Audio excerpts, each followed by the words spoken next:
আজ পরিবেশন করব প্রখ্যাত সাহিত্যিক মানিক বন্দ্যোপাধ্যায়ের লেখা একটি ছোট গল্প সমুদ্রের স্বাদ। গল্প পাঠে এবং বিভিন্ন চরিত্র চিত্রণে আমি মৌসুমী। সমুদ্র দেখিবার স্বাদটা নীলার ছেলেবেলার। কিছুদিন স্কুলে পড়িয়াছিল। ভূগোলে পৃথিবীর স্থলভাগ আর জলভাগের সংক্ষিপ্ত বিবরণ আছে, কিন্তু তার অনেক আগে হইতে নীলা জানিত পৃথিবীর 3 ভাগ জল, 1 ভাগ স্থল। 7 বছর বয়সে বাবার মুখে খবরটা শুনিয়া কি আশ্চর্যই সে হইয়া গিয়াছিল। এ কি সম্ভব? কই, সে তো রেলে চাপিয়া কত দূর দেশে ঘুরিয়া আসিয়াছে। মামাবাড়ি যাইতে সকালবেলা রেলে উঠিয়া সেই রাত্রিবেলা পর্যন্ত ক্রমাগত হু হু করিয়া ছুটিয়া চলিতে হয়, কিন্তু নদী নালা খাল বিল ছাড়া জল তো তার চোখে পড়ে নাই। চারিদিকে মাঠ, মাঝে মাঝে জঙ্গল, আকাশ পর্যন্ত শুধু মাটি আর গাছপালা। তারপর কত ভাবে, কত উপলক্ষে ছাপার অক্ষর, মুখের কথা আর স্বপ্নের বাহনে সমুদ্র তার কাছে আসিয়াছে। বলাইদের বাড়ির সকলে পুরী গিয়া কেবল সমুদ্র দেখা নয়, সমুদ্রে স্নান করিয়া আসিল। কলিকাতায় সাহেব কাকার ছেলে বিনুদা বিলাত গেল। সমুদ্রের বুকেই নাকি তার কাটিয়া গেল অনেকগুলি দিন। সমুদ্রের জল মেঘ হইয়া নাকি বৃষ্টি নামে। মাছ তরকারিতে যে নুন দেয়া হয়, আর থালার পাশে একটুখানি যে নুন দিয়া মা দুবেলা ভাত বাড়িয়া দেন, সে নুন নাকি তৈরি হয় সমুদ্রের জল শুকাইয়া। সারাদিন গরমে ছটফট করিবার পর সন্ধ্যাবেলা যে ফুরফুরে বাতাস গায়ে লাগানোর জন্য তারা ছাদে গিয়া বসে, সে বাতাস নাকি আসে সোজা সমুদ্র হইতে। সমুদ্র বুঝি দক্ষিণ দিকে বাবা? চারিদিকে সমুদ্র আছে। দক্ষিণ দিকে বঙ্গোপসাগর, আমাদের খুব কাছে। ঠিক, ম্যাপে তাই আঁকা আছে, কিন্তু চারদিকে সমুদ্র। উত্তর দিকে তো হিমালয় পর্বত, তারপর তিব্বত আর চীন। ম্যাপটা আবার ভালো করিয়া দেখিতে হইবে। আমায় সমুদ্র দেখাবে বাবা? বাবা অনেকবার প্রতিশ্রুতি দিয়াছিলেন, এবারও দিলেন। সমুদ্র দেখার আর হাঙ্গামা কি? একবার তীর্থ করিতে পুরীধামে গেলেই হইল। সুবিধা মতো একবার বোধহয় যাইতেও হইবে। নীলার মার অনেক দিনের সাধ, কিন্তু কেরানির স্ত্রীর সহজ সাধও কি সহজে মিটিতে চায়? অনেক কষ্টে একরকম মরিয়া হইয়া একটা বিশেষ উপলক্ষে স্ত্রীর স্বাদটা যদি বা মেটানো চলে, ছেলে মেয়ের স্বাদ অপূর্ণই থাকিয়া যায়। রথের সময় যে ভিড়টাই হয় পুরীতে, ছেলে মেয়েদের কি সঙ্গে নেওয়া চলে? তাছাড়া সকলকে সঙ্গে নিলে টাকায়ও কুলায় না। ছোট ভাই বোনদের দেখাশোনাই বা করিবে কে? নীলাকে সঙ্গে না নেওয়ার আরো কারণ আছে। না গো, বিয়ের যোগ্যী মেয়ে নিয়ে ওই হট্টগোলের মধ্যে যাবার ভরসা আমার নেই। বিয়ের যোগ্যী মেয়ে কিন্তু বিয়ের অযোগ্যী অবুঝ মেয়ের মতো কাঁদিয়া কাঁদিয়া চোখ ফুলাইয়া ফেলিল। কয়েকদিন চোখের জলের নোনতা স্বাদ ছাড়া জীব যেন তার ভুলিয়া গেল অন্য কিছু স্বাদ। মা বাবা তীর্থ সারিয়া ফিরিয়া আসিলে কোথায় হাসি মুখে তাদের অভ্যর্থনা করিবে, তীর্থযাত্রার গল্প শুনিবার জন্য ব্যাকুল হইয়া উঠিবে। একটি প্রশ্ন করিয়াই নীলা কাঁদিয়া ভাসাইয়া দিল। সমুদ্রে চান করেছ বাবা? গাড়ি হইতে নামিয়া সবে ঘরে পা দিয়াছেন। নীলার বাবা বসিয়া বলিলেন, করেছি রে, করেছি। একটু দাঁড়া, জিরিয়ে নি, বলবো খন সব। কি বলিবেন? কি প্রয়োজন আছে বলিবার? নীলা কি পুরীর সমুদ্রস্থানের বর্ণনা শোনে নাই? বলাইদের বাড়ির 3 তলার ছাদে উঠিয়া চারিদিকে যেমন আকাশ পর্যন্ত ছড়ানো স্থির অনড় রাশি রাশি বাড়ি দেখিতে পায়, তেমনি সীমাহীন জলরাশিতে বাড়ির সমান উঁচু ঢেউ উঠিতেছে, নামিতেছে, আর তীরের কাছে বালির উপর আছড়াইয়া পড়িয়া সাদা ফেনা হইয়া যাইতেছে। এ কল্পনার কোথাও কি এতটুকু ফাঁকি আছে নীলার? কেবল চোখে দেখা হইল না, এই যা। বাপের আদুরে মেয়ে সে, অন্তত সকলে তাই বলে। তার সমুদ্র দেখা হইল না, কিন্তু বাপ তার সমুদ্র দেখিয়া স্নান করিয়া ফিরিয়া আসিল। নীলা তাই কাঁদিয়া ফেলিল। বাবা তাড়াতাড়ি আবার প্রতিজ্ঞা করিলেন, পুজোর সময় যেমন করে পারি তোকে সমুদ্র দেখিয়ে আনবো নীলা। ধার করতে হলে তাও করব, কাঁদিস নে নীলা। সারা রাত গাড়িতে ঘুমোতে পাইনি, দোহাই তোর, কাঁদিস নে। সমুদ্র দেখাইয়া আনিবার বদলে পূজার সময় নীলাকে কাঁদাইয়া তিনি স্বর্গে চলিয়া গেলেন। বলাই বাহুল্য যে এবার সমুদ্র দেখা হইল না বলিয়া নীলা কাঁদিয়া কাঁদিয়া চোখ ফুলাইয়া চোখের জলের নোনতা স্বাদে আর সব কিছুর স্বাদ ডুবাইয়া দিল না। কাঁদিল সে বাপের শোকেই। কেবল সে একা নয়, বাড়ির সকলেই কাঁদিল। কিছুদিনের জন্য মনে হইল একটা মানুষ, বিশেষ অবস্থার, বিশেষ বয়সের বিশেষ একটা মানুষ চিরদিনের জন্য নীলার মনের সমুদ্রের মতো দুর্বোধ্য রহস্যময় একটা সীমাহীন কিছুর ওপারে চলিয়া গেলে। সংসারে মানুষের কান্না ছাড়া আর কিছুই করিবার থাকে না। ছেলেবেলা হইতে আরো কতবার নীলা কাঁদিয়াছে।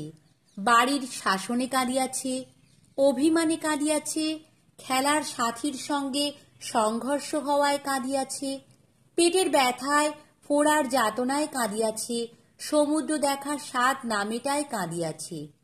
অকারণেও সে 2-4 বার কাঁদে নাই এমন নয়। এমন কষ্ট হয়তো কাঁদিতে, দেহের কষ্ট, মনের কষ্ট, শরীরটা যেন ভারী হইয়া যায়, জ্বর হওয়ার মতো সর্বাঙ্গে অস্বস্তিকর ভোঁতা টনটনে যাতনা বোধ হয়। চিন্তা জগৎটা যেন বর্ষাকালীর আকাশের মতো ঝাপসা হইয়া যায়। একটা চিরস্থায়ী ভিজা স্যাঁতস্যাঁতে ভাব থম থম করিতে থাকে। শরীর ও মন দুরকম কষ্টেরই আবার স্বাদ আছে, বৈচিত্র্যহীন আলুনি ও কড়া নোনতা স্বাদ। স্বাদটা অনুভব করিবার সময় নীলার লাগে একরকম, আবার কল্পনা করিবার সময় লাগে অন্য রকম, রক্তের স্বাদের মতো। ছুরি দিয়া পেন্সিল কাটিতে, বটি দিয়া তরকারি কুটিতে, কোনো কিছু দিয়া টিনের মুখ খুলিতে, নিজের অথবা ভাইদের আঙুল কাটিয়া গেলে তার প্রচলিত চিকিৎসার ব্যবস্থা অনুসারে নীলা কাটা স্থানে মুখ দিয়া চুষিতে আরম্ভ করে। রক্তের স্বাদ তার জানা আছে। নীলার বাবার মৃত্যুর পরে সকলের মামাবাড়ি গেল। বিয়ের যুগ্গি মেয়েকে সঙ্গে করিয়া অত দূর মফস্বলের ছোট শহরে যাওয়ার ইচ্ছা নীলার মার ছিল না। তিনি বলিলেন, আর কটা মাস থেকে মেয়েটার বিয়ে দিয়ে গেলে হতো না দাদা?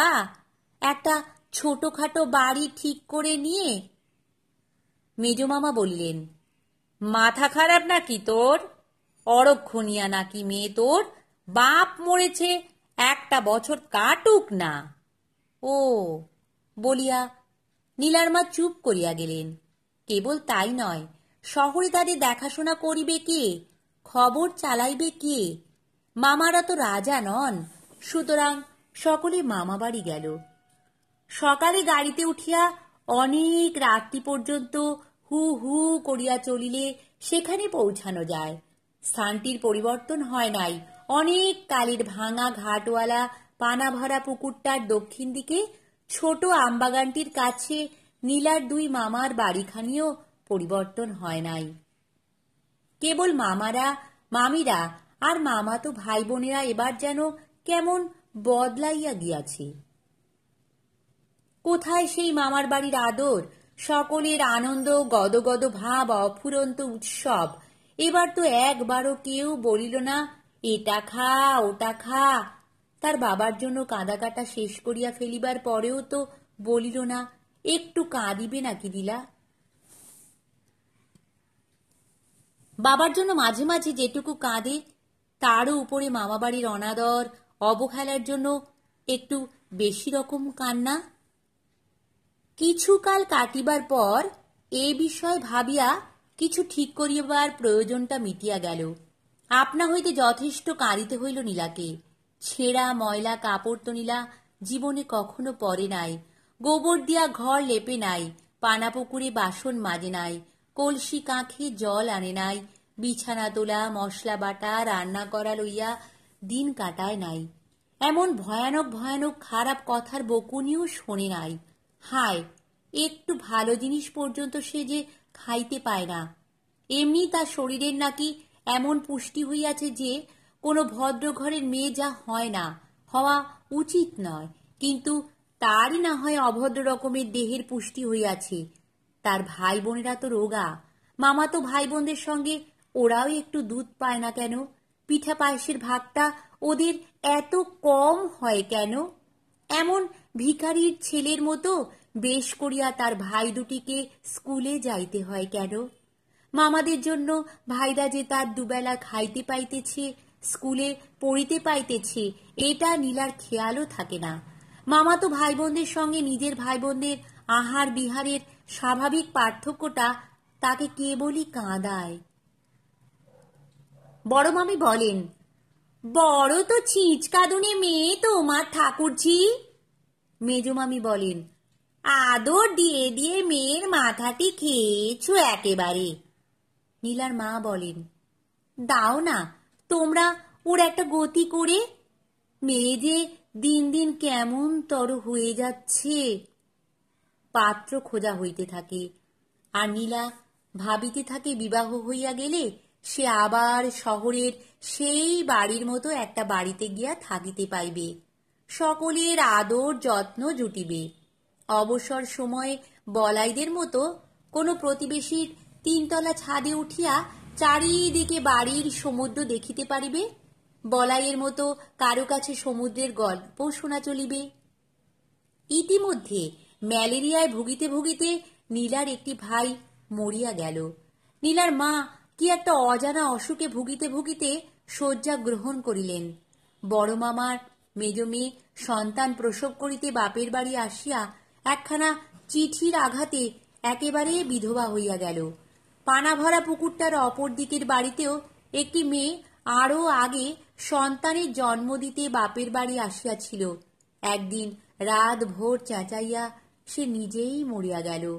আমবাগানের ওপাশে ৮-১০খানা বাড়ি লইয়া যে পাড়া, সেখানেও ১৫ দিন আগে পিছে দুটি বাড়ি হইতে বিনাইয়া বিনাইয়া শোকের কান্না ভাসিয়া আসিতে শোনা গেল।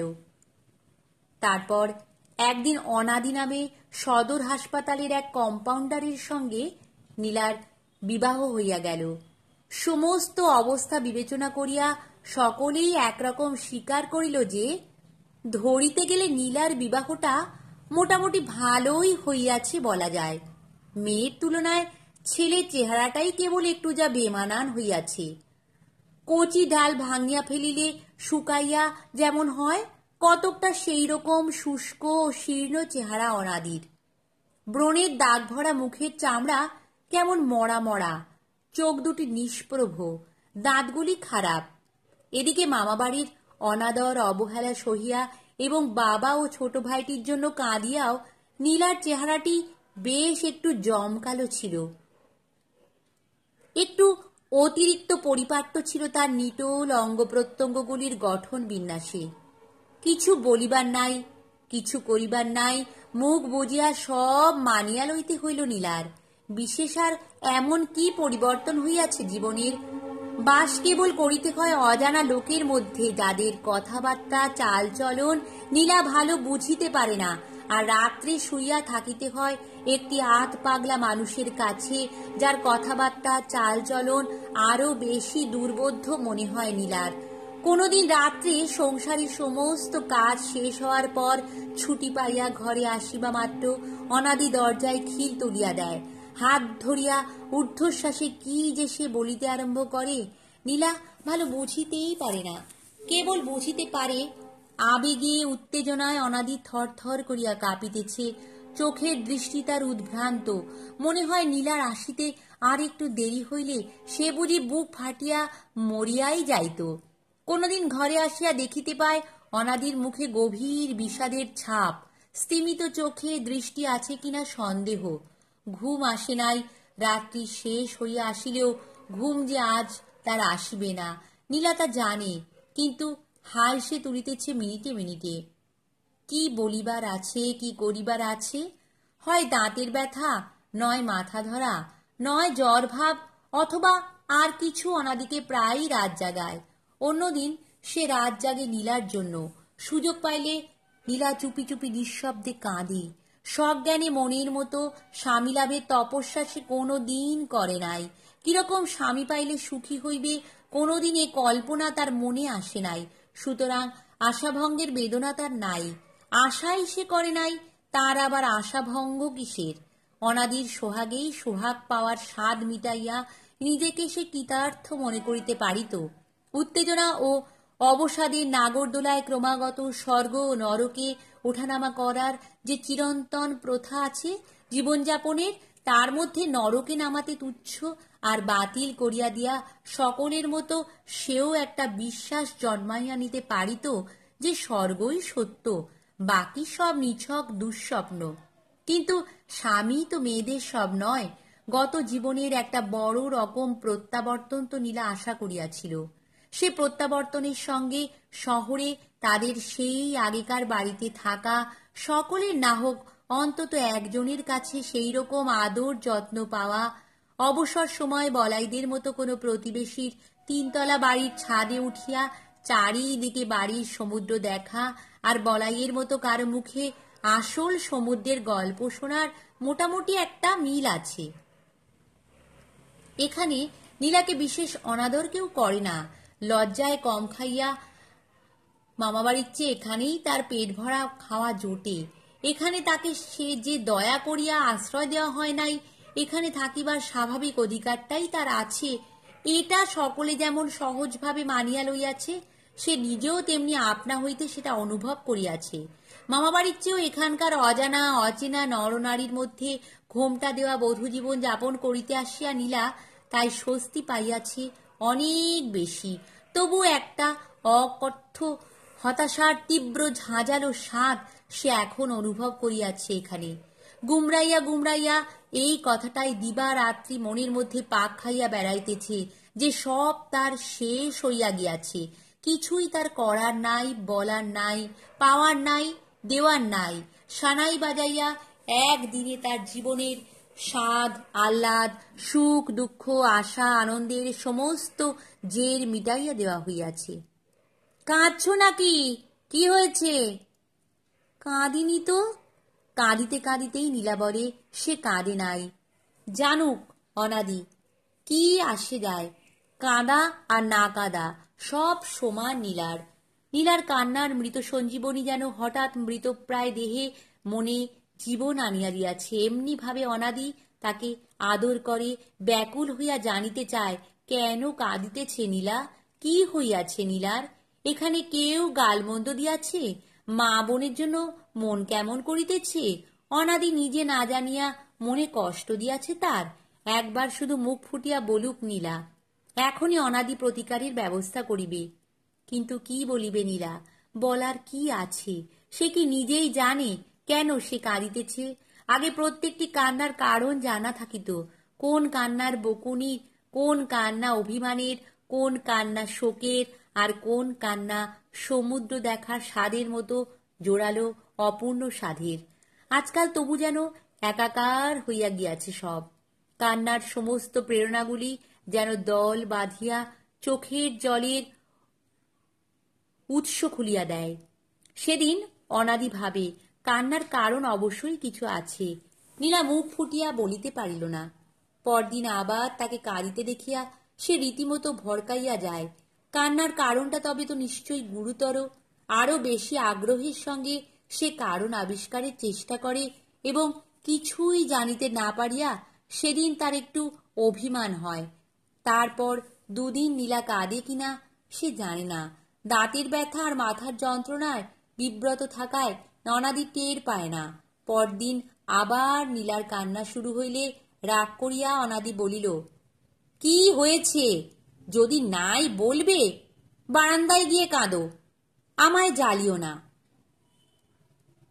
এতক্ষণ কাঁদিবার কোনো প্রত্যক্ষ কারণ ছিল না। এবার স্বামীর একটা কড়া ধমক খাইয়া নীলা অনায়াসে আরো বেশি আকুল হইয়া কাঁদিতে পারিত, কিন্তু ধমক খাওয়া মাত্র নীলার কান্না একেবারে থামিয়া গেল। দাঁত ব্যথা করছে তোমার? অনাদি বলিল, না। মাথার যন্ত্রণা হচ্ছে? না। তবে? নীলা যেন অবাক হইয়া গিয়াছে। দাঁতও ব্যথা করিতেছে না, মাথার যন্ত্রণা নাই, কাঁদিবার জন্য তবে তাকে ধমক দেওয়া কেন? বারান্দায় গিয়া কাঁদিতে বলা কেন? দাঁতের ব্যথা মাথার যন্ত্রণা না থাকিলে তো তার প্রায় নিঃশব্দ কান্নায় অনাদির অসুবিধা হওয়ার কথা নয়। তারপর ধমক দিয়া কয়েকবার নীলার কান্না বন্ধ করা গেল বটে, কিন্তু কিছুদিন পরে ধমকেও আর কাজ দিল না।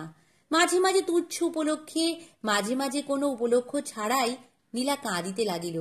মনে হইল তার একটা উদ্ভট ও দুর্নিবার পিপাসা আছে। নিজের নাকের জল চোখের জলে স্রোত অনেকক্ষণ ধরিয়া অবিরাম পান না করিলে তার পিপাসা মেটে না। তারপর ক্রমে ক্রমে অনাদি টের পাইতে থাকে বউয়ের আর কান্নার কোনো কারণ নাই। বউটাই তার ছিচকাদুনি, কাঁদাই তার স্বভাব। অনাদির মাও কথাটায় সায় দিয়া বলিলেন, একদিন বলিনি তোকে? কি জানি, হয়তো ভেবে বসবি আমরা যন্ত্রণা দিয়ে বউকে কাঁদাই। তোর কাছে বানিয়ে বানিয়ে মিছে কথা বলছি। বড্ড ছিচকাদুনে বউ তোর। একটু ছিল হলো তো কেঁদে ভাসিয়ে দিলে। আগে ভাবতাম বউ বুঝি বড্ড অভিমানী, এখন দেখছি তো তা নয়। এ যে ব্যারাম, আমাদের কিছু বলতে কইতে হয় না, নিজে নিজেই কাঁদতে জানে। ও বেলা ও বাড়ির কানুর মা মহাপ্রসাদ দিতে এলো, বসিয়ে দুটো কথা বলছি, বউ কাছে দাঁড়িয়ে শুনছে, বলা নেই কওয়া নেই, ভেউ ভেউ করে সে কি কান্না বউয়ের। সমুদ্রে চান করার গল্প থামিয়ে কানুর মা তো থ বনে গেল। যাবার সময় চুপি চুপি আমায় বলে গেল বউকে মাদুলি তাবিজ ধারণ করাতে। এসব লক্ষণ নাকি ভালো নয়। অনাদির মা কান পাতিয়া শোনে দরজার আড়াল হইতে অস্ফুট অস্ফুট একটা শব্দ আসিতেছে। ওই শোন, শুনলি? বাহিরে গিয়া অনাদি দেখিতে পায় দরজার কাছে বারান্দায় দেয়াল ঘেঁষিয়া বসিয়া নীলা বঁটিতে তরকারি কাটিতেছে।